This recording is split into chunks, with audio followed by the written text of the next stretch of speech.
அன்பே சிவம் மனமே குரு என்றுணர்த்திய குருவே போற்றி. சத்தும் சித்தும் எதுவென்று உணர்த்திய குருவே போற்றி.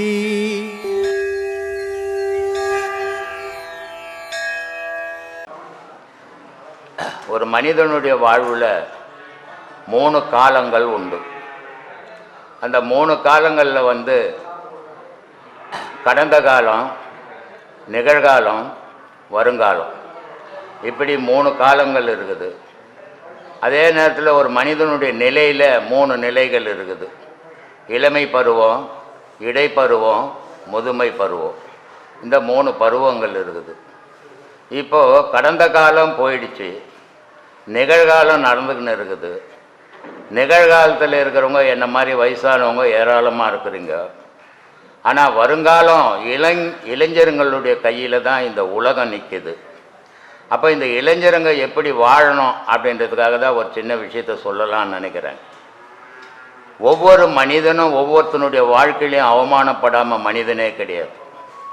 அது ஆணாக இருந்தாலும் சரி, பெண்ணாக இருந்தாலும் சரி. ஆணுக்கிட்ட பெண் அவமானப்படுறான், பெண்ணுக்கிட்ட ஆண் அவமானப்படுறான். வெளி உலகத்தில் வேலைக்கு போகிற இடத்துல தொழிலாளிகள் அவமானப்படுறான். அவனை விட உயர்ந்த ஆஃபீஸர் அவனை விட உயர்ந்த ஆஃபீஸர்கிட்ட அவமானப்படுறான். அரசியல்வாதிங்க தொண்டருங்க கிட்ட அவமானப்படுறான், தொண்டருங்க அரசியல்வாதி தலைவருங்க கிட்ட அவமானப்படுறான். இப்படி அவமானம்ன்றது இல்லாத ஒரு மனிதனுடைய வாழ்வே இல்லை உலகத்தில். ஆனால் இந்த அவமானத்தை நம்ம எப்படி எடுத்துக்கணும் அப்படின்றதுக்கு பற்றி தான் சொல்கிறதுக்கு இருக்கிறேன். ஒரு மனுஷனுக்கு அவமானம் வரும்போது அவன் மனசு சோர்ந்து இப்படி நடந்து போச்சே, இனிமேல் நம்ம இப்படி வாழலாமா அப்படின்ற எண்ணத்துக்கு போயிடுறீங்க. பெருவாரி அப்படி தான் நடந்துன்னு இருக்குது. அது ரொம்ப வருத்தப்பட வேண்டிய விஷயமா இருக்குது. அதனால் அவமானம்ன்றதே ஒரு வாழ்க்கையினுடைய முன்னேற்றத்தினுடைய ஒரு வைராக்கியத்துக்கு தேவையான விஷயம் அவமானம். ஆனால் உலகத்தில் நீங்கள் எல்லாத்தையும் மறக்கலாம், மனிதனுடைய வாழ்க்கையில் அவமானத்தை மட்டும் மறக்கக்கூடாது. அவமானத்தை எவன் மறக்கிறானோ அவனுடைய வாழ்க்கை முன்னேற்றத்துக்கு வராது. எந்த ஒரு அவமானமும் தான் அவனை உயர்த்துறதுக்கு வழிவகுக்கும். அப்போது இந்த அவமானத்தை கண்டு அஞ்சாதீங்க, ஆனால் அவமானத்தை மறக்காதீங்க. ஒவ்வொரு மனிதனுக்கும் ஒவ்வொரு நிலையிலும் ஒவ்வொரு அவமானமும் நடந்தே தீரும். அவமானம் இல்லாத மனிதனே கிடையாது. ஆனால் அந்த அவமானம்ன்ற வார்த்தை மனிதனுடைய வாழ்க்கையை சின்னப்பண்ணமாக்கிடும். அதே நேரத்தில் அந்த அவமானம்ன்ற வாழ்க்கையை மனிதனை தரத்தில் உயர்த்தி நிறுத்திடும். ஏன்னா மனசுக்குள்ள அந்த அவமானத்தில் தான் வைராக்கியம் வரும். அந்த வைராக்கியம் தான் அவன் வாழ்க்கையில் உயரத்துக்கு வழிவகுக்கும். அந்த அவமானத்தை மட்டும் உலகத்தில் நீங்கள் எல்லாத்தையும் மறக்கலாம், அவமானத்தை வாழ்க்கையில் மறக்கவே கூடாது.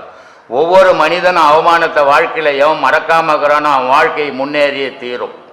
ஏன் நடந்தது, எதுக்கு நடந்தது, என்ன காரணம் இது, இப்போ நம்ம இந்த அவமானப்படாமல் இருக்கிறதுக்கு நம்ம என்ன செய்யணும்?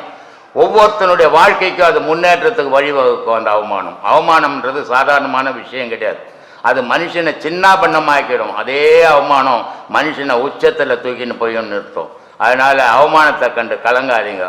அவமானத்தை ஒரு அடையாளமாக வச்சுங்க. அவமானம் உங்கள் வாழ்க்கைக்கு அடிப்படையாக ஆக்கிக்குங்க.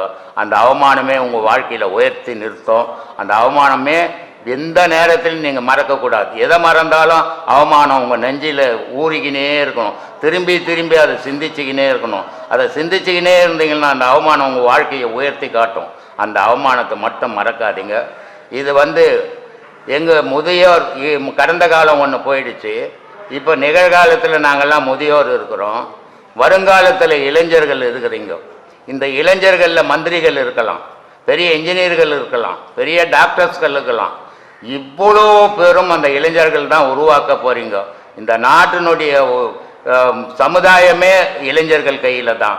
ஆனால் எத்தனையோ ஆன்மீகவாதிகளுடைய இதை நான் நிகழ்ச்சியை பார்த்துருக்குறேன். ஒரு 40 வயசு 45 வயசில் தான் அந்த ஆன்மீகத்தை நாடி போவாங்க. அதை தான் நம்ம அனுபவத்தில் பார்த்துருக்குறோம். ஆனால் இந்த பிரம்மசூத்திர குழுவில் நடக்கிற நிகழ்ச்சியை இந்த இளைஞருங்க 10 வயசு 15 வயசு 18 வயசு 20 வயசு இந்த இளமை பருவத்தில் என்னுடைய பேச்சுக்கு இவ்வளோ ஆர்வம் கொடுத்து ஆதரவு கொடுக்குறது நான் இளைஞர்களுடைய அவங்களுடைய மனசுக்கு என்னுடைய மனமார்ந்த நன்றியை தெரிவிச்சுக்கிறேன். ஒவ்வொரு இளைஞர்களும் வாழ்க்கையில் சிந்திச்சு பாருங்க, உயரணுன்ற ஒரே நோக்கத்தோடு இருங்க. தாய் தகப்பனை மதிக்க கற்றுக்குங்க, பெரியவங்களை மதிங்க, நல்லா படிங்க, உங்கள் வாழ்க்கையை உயர்த்திக்குங்க. நீங்கள் வாழ்க்கையை உயரும் போது உங்கள் சமுதாயத்தினுடைய வாழ்க்கை உயரும். அதுக்கு நீங்கள் ஆதரவாக இருந்து உங்களுடைய வாழ்க்கை உயர்ந்தால் தான் உங்கள் சந்ததி உயரும். நீங்கள் கெட்டு போனீங்கன்னா உங்கள் சந்ததியும் கெட்டு போயிடும். அதனால் இந்த இளமையிலிருந்த தெய்வ பக்தியை உருவாக்குங்க. பெரியவங்களுடைய பேச்சை கேளுங்க. எப்பவுமே பெரியவங்க கெடுதல் சொல்லவே மாட்டாங்க. ஆனால் உங்களுடைய இளமை பருவத்தில் சொல்கிறதெல்லாம் கெடுதல் மாதிரி தெரியும். அது உங்கள் வாழ்க்கைக்கு உதவும். அதனால் எல்லாரையும் கேட்டு எல்லா இளைஞர்களும் இந்த நாட்டினுடைய முதுகெலும்பாக இருந்து உலகத்தை உயர்த்தணும். அதுக்காக தான் நான் இவ்வளோ விஷயங்களை பேசின்னு இருக்கிறேன். இப்போ ஆன்மாவை அறிகிற பாடம் தான் நம்ம செஞ்சுட்டு இருக்கோம் சார். ஆமாம். ஆன்மாவோட பேசுமா? ஆன்மா இன்னொரு ஆன்மா எங்கேருந்து வரும்? இல்லை வேற இன்னொரு ஆன்மா இருக்குது ஒன்று, இன்னொரு ஆன்மா எங்கேருந்து வரும்? வேற என்ன ஊரில் இருக்கிற ஆன்மா கிட்டலாம் பேச மாட்டீங்களா? அப்படிலாம் பேசாது.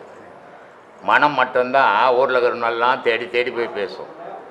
ஆன்மாவுக்கு மற்றவன் ஆன்மாவை தேடுறது வேலை இல்லை. ஆன்மாவினுடைய வேலை இறைவனை தேடுறது தான் வேலை. ஆன்மாவுக்கு மற்ற ஆன்மாவை தேடுறதோ மற்ற மனுஷனை தேடுறதோ அந்த வேலையே அது கிடையாது. பல வீடியோக்களில் நான் சொல்லியிருக்கிறேன். ஆன்மாவினுடைய செயல்பாடு என்ன, மனசனுடைய செயல்பாடுகள் என்ன. மனமாகப்பட்டது தனித்து நிற்கிற வரைக்கும், ஆன்மா தனித்து நிற்கிற வரைக்கும் மனம் உலகத்தையே நாடும். மனம் போய் ஆன்மாவில் இணைஞ்சு போச்சுன்னு சொன்னால் ஆன்மாவினுடைய செயல் உலக செயல் போயிடும். அதுதான் மகான்ன்றது. அந்த ஆன்மாவினுடைய செயல் என்ன, இறைவனை போய் அடையிறது தான் அதனுடைய வேலை. அதனால் எந்த ஆன்மாக்கிட்டும் பேசாது. ஏன்னா இப்போ உங்கள் அம்மா இருக்கிறாங்க, உடல் இருந்தால் தான் இதான் உங்கள் அம்மான்னு தெரியும். உங்கள் சம்சாரங்கிறாங்க, அந்த உடல் தான் உங்கள் சம்சாரம் தெரியும். உள்ள இருக்கிற ஆன்மா இதுதான் நம்ம சம்சாரம், நம்ம புள்ள, நம்ம அம்மான்னுலாம் தெரியாது. ஏன்னா அதுக்கு அடையாளம் கிடையாது. மனசுக்கு மட்டும்தான், மனுஷனுக்கு மட்டும்தான் அடையாளம். அந்த அடையாளம் உள்ள பொருளை பார்த்து தான் ஒரு சொந்தக்காரு, ஒரு சின்னக்காரு, ஒரு அம்மா, இது அப்பா அப்படின்னு தேடுறோம். உடல் மண்ணுக்கு போயிடுச்சுன்னா எது அம்மா எது அப்பா ஒன்றுமே கிடையாது அங்கே. அதனால தான் பல வீடியோக்களில் சொல்கிறேன், உங்களை அறியுங்க முதல்ல. அடுத்தவங்களை அறியணும்னு ஆன்மாவை நினச்சா கூட தப்பாக போயிடும் அது. அதனால் முதல்ல நீங்கள் உங்களை அறியணும். உங்களை அறிஞ்சிங்கன்னா கடவுளை அறியலாம். இது ரெண்டு தான் இந்த உலகத்தினுடைய இணைப்பை தவிர மற்ற மனுஷனுடைய இணைப்பெல்லாம் பிரிஞ்சு போயிடும்.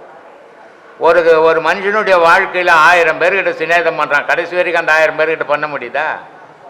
ஒரு 2 வருஷம் ஒருத்தங்கிட்ட பண்ணுறான், இன்னொரு 2 வருஷம் இன்னொருத்தங்கிட்ட பண்ணுறான், இன்னொரு 2 வருஷம் இன்னொருத்தங்கிட்ட பண்ணுறான். இது உடலினுடைய உருவத்தை வச்சு பழகிற விதங்கள்.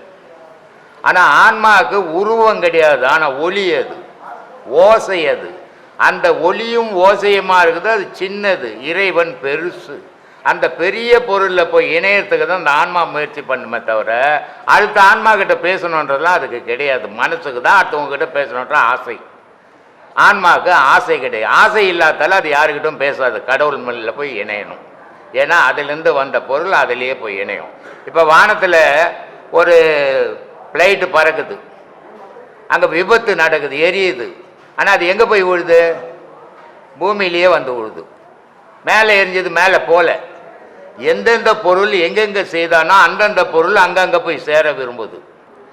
மண்ணுக்கு பூமியில் செய்த பொருள் அத்தனையும் ஆகாயத்தில் இருந்தாலும் பூமியில் தான் வந்து விழுந்துடும். ஆகாயத்தில் செய்த பொருள் அத்தனையும் மண்ணில் இருந்தாலும் ஆகாயம் போக தான் விரும்பும். அதுதான் ஆன்மாவனுடைய செயல். சொல்லுப்பா. அதான் சாமி ஆத்மன சாமி, மதுரை சோமசுந்தர சாமி. நம்ம போனதுல பேசியிருந்தோம்ல சாமி, தாயை காட்டி தந்தையுடன் சேர. இப்பதான் சாமி அந்த கனவு நினைவான மாதிரி சேர்த்துறாரா? கண்டிப்பா சாமி. இப்ப கேட்டதெல்லாம் கொடுக்குறாரா? கண்டிப்பா சாமி, கண்டிப்பா. யார்கிட்ட கேட்கணுமோ அவங்க கிட்ட கேட்டா கிடைக்க வேண்டியது. இச்சை பாத்திரம் எழுந்து வந்திருக்கோம் சாமி. கண்டிப்பா. அதை தவிர வேற ஒன்றும் இல்லையா? பாத்திரம் எவ்வளோ காலி ஆகுதோ அதை விட பெருசாக விழும். கண்டிப்பா. பாத்திரத்தை ஃபுல் பண்ணி வச்சிருந்தா எவ்வளோ அவங்க போட்டால் கூட நம்மளால அதை அனுபவிக்க முடியாது, கீழே தான் போகும். அப்போ மனம்ன்ற பாத்திரம் எவ்வளோக்கு எவ்வளோ சுத்தப்படுத்தி அதை காலியாகவே வச்சுக்கிறோமோ இறைவன் அதில் போட்டுக்கினே இருப்பான். இப்போ நம்ம ஐயாட்ட உள்ள வேண்டுதல் வச்சோம் சாமி. எல்லாம் மாலை வந்து போட்டாங்க, பணம் போட்டாங்க. ஆனால் நான் ஐயாட்ட என்ன வேணும், ஐயா என்கிட்ட அதெல்லாம் இல்லை, மனசு இருக்குது, அதை உங்களுக்கு நான் கொடுத்துறையா, மனசில் வச்சு உங்களை வழிபடுறேன். இறைவன் அதை தான் சாமி கேட்குறான். இப்போ பணமோ காசோ எங்கேருந்து வந்தது? இங்கேருந்து வந்தது, இந்த பூமியிலேருந்து வந்தது. எதையுமே இறைவன் ஏற்றுக்க மாட்டான். சாப்பாடு படைக்கிறோம். அவர் சாப்பிட்டாரா? இல்லை சாமி. நாம் ஒரு 10 பருகை எடுத்து வச்சுட்டு எண்ணி ஒரு 100 பருகை சாமி உங்களுக்காக படைக்கிறேன் சாப்பிடுங்கன்னு சொல்லி வச்சுட்டு கது மூட்டு வந்துடுறோம். ஒரே ஒரு பருகையாவது அந்த 100லேருந்து குறைஞ்சிருக்குமா? ஏன்னா இந்த மண்ணில் விளைஞ்ச எதையும் இறைவன் ஏற்றுக்கிறதே கிடையாது. இது விளைஞ்சது மட்டும் இல்லை, இங்கே வாழக்கூடிய அவன் கொடுத்தக்கூடிய எல்லாமே அவனுக்கு அதனால் பிரயோஜனமே கிடையாது. எல்லாம் இந்த உயிர்கள் வாழறதுக்காக தான் இறைவன் கொடுத்துருக்குறான், நமக்காக தான் கொடுத்துருக்குறான். அவனுக்கு எதுவுமே போய் சேராது. அவனுக்கு ஒன்றே ஒன்றா எதிர்பார்க்குறான், நான் தங்கறதுக்கு ஒரு தாழ்வாரம் கொடுறா அப்படின்றான். ஒருத்தர் சொன்னார் பாருங்க, ஊரெல்லாம் சுற்றி வரேன், நான் தங்கறதுக்கு ஒரு தாவாரம் இல்லை, எனக்கு எதுக்கடி தேவாரம்ன்றார். அந்த மாதிரி நீ தேவாரமும் திருவாசகம் என் சன்னதி முன்னாடி படிக்கிறடா, நல்ல சந்தோஷமான விஷயந்தான். ஆனால் நான் தங்கறதுக்கு உன் மனசில் ஒரு தாவாரம் கொடுக்க மாட்டியே. அதை குத்துட்டேன்னு சொன்னால் நீ திருமந்திரம் படிக்க வேணாம், திருவாசகம் படிக்க வேணாம், எதையுமே படிக்க வேணாம். இவ்வளவும் படிக்கிறத எந்த பொருளை காட்ட போதும், அந்த பொருளே உனக்குள்ளே வந்ததுக்கப்புறம் நீ படிக்க வேண்டிய வேலையே இல்லைப்பா. அப்போ யாருக்கு அங்கே தாழ்வாரம் கொடுக்கணும்? இறைவன் வந்து தங்கறதுக்கு நாம் தாழ்வாரம் கொடுத்துட்டோம்னு சொன்னால் தேவாரம் படிக்க வேண்டிய வேலையே இல்லை. இல்லைன்னா எத்தனை பிறவி எடுத்தாலும் தேவாரம் திருவாசகம் பச்சிக்கினே இருக்க வேண்டியதுதான், ஓய போகிறது இல்லை. புரியுதுங்களா?